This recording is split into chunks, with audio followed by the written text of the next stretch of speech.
Papa Brad coming at you with a tutorial video on how to mod your iiRcade with genuine SANWA buttons. First thing you're going to need is you're just going to need just a few basic tools. In my case, I needed set Allen wrenches, needle nose pliers, and a Phillips head screwdriver.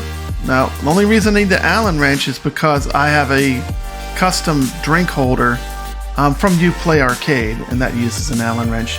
If you don't have that, all you really need to do this mod couldn't be easier. All you need is a Phillips screwdriver and some needle nose pliers. First thing you're going to do is you're going to remove the two Phillips head screws from the left and the right sides, holding the control panel in place. Now be careful, when you release both screws, the glass will shift down. Shout out to iiRcade for offering real premium arcade glass as an upgrade you can purchase for your iiRcade. I immediately did that. Once you have real glass, you really can't go back.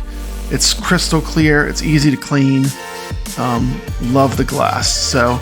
But it is heavy and it is real glass. It will shatter or break if you drop it, so be careful handling it. It's a real piece of glass.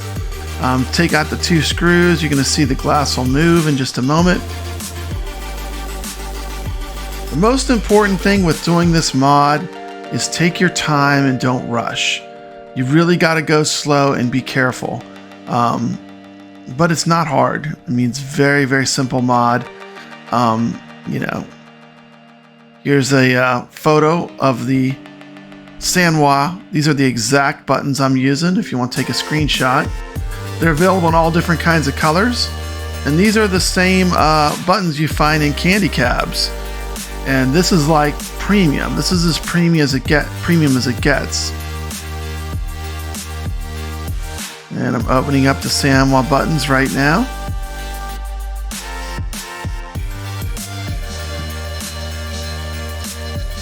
Carefully cut open your packaging. These buttons come really well packaged. They come with a ton of bubble wrap around them, make sure they don't get damaged. All kinds of colors are available. I did mod my gold with blue SANWAs. Decided to go orange with this dragon's lair.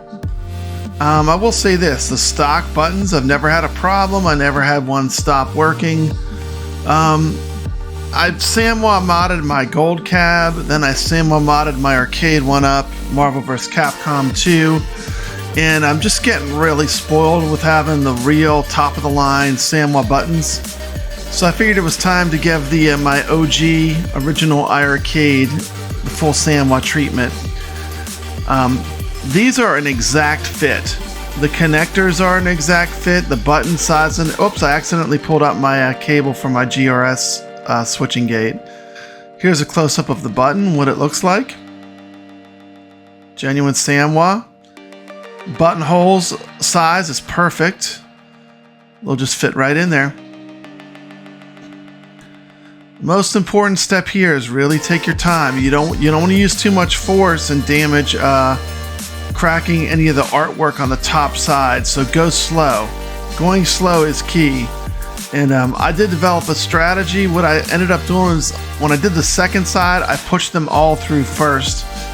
I don't do this a lot, so there's probably, it's quicker if you did it that way, but I don't do this a lot. So I'm just going to tell you, also use your needle nose pliers. Don't just use your fingers, because you could pull a cable loose. But if you use the needle nose pliers to pull off the connectors, it goes really smooth. Just do one button at a time. You can test them if you're afraid they might not be working. You see, I put the needle nose plier right on the metal part towards the back, so you have the leverage to pull it off. And also, when you put them on, make sure you push them all the way on. You can kind of feel there's almost like a little section where they get tight and then they're all the way pushed in. So you'll see if you do the mod, it's a feel thing, but you can definitely feel when they're all the way on, and they are never coming off. The way it's an exact fit. And one of the things I love about the iiRcade, it's all real arcade hardware. I mean, the buttons that are on there are fantastic SANWA clones. But still, having the real thing, there's nothing like having the real thing. So I would still say it's a fairly cheap upgrade to make too, really. Takes a while to get the buttons, but other than the wait time, there's no real drawback to doing this upgrade.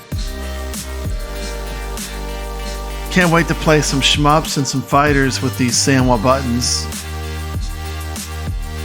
And I'm almost done with the first side. Once again, just take your time.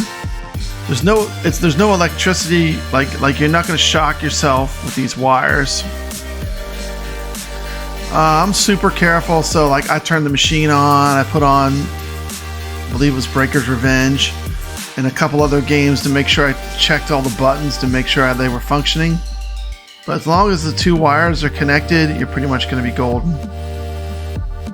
There's player one side all installed. Just checking it to make sure all the buttons are working. Moving on to the second player side. This is where I got smarter. I initially just pushed all the buttons through. It's a little hard on your fingers, but they will push through. Take your time. Do not use force. Do not jam a screwdriver there and use a hammer or anything. Just use your hands. It'll take a little force. You have to get a flat blade, a large flat blade, and pry from the top carefully. Don't gouge into the artwork. I mean, this is all basically common sense. Use the needle nose pliers to pull off the connectors from the very back. That'll keep you from accidentally breaking a connector. You just take your time. This is like a super easy mod. I think almost anyone could do this mod. Look at that, I'm almost done. Sped this up so you don't have to watch it so slow. Once again, take your time. Once all your buttons are in, make sure you test them out before you put the whole thing back together.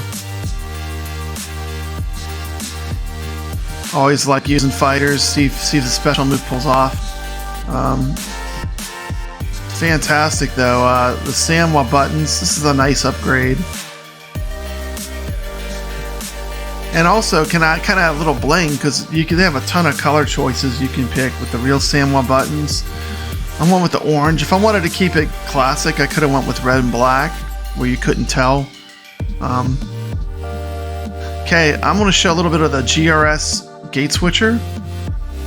There's the motherboard that makes it work. When I press the button, you can see it moving. Check it out.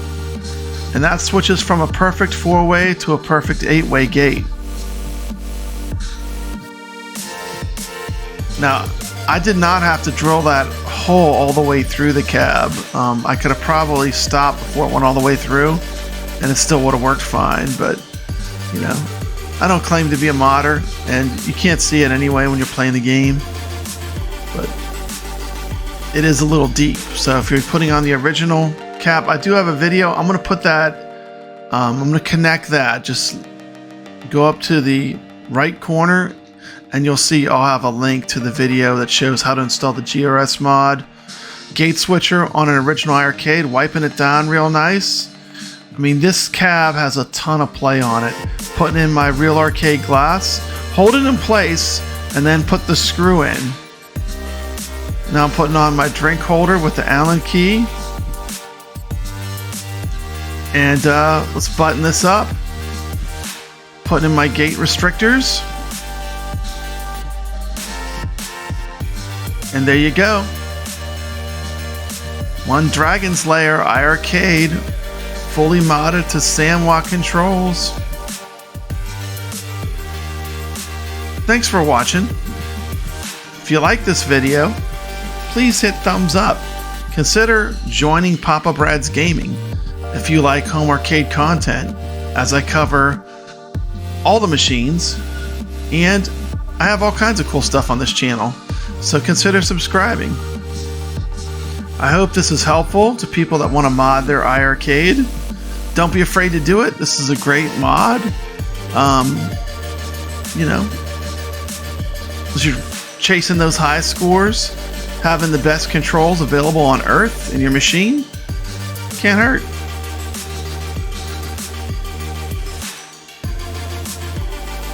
Thanks for watching, and stay legit.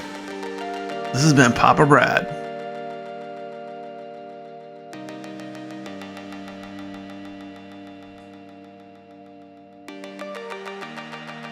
Beautiful.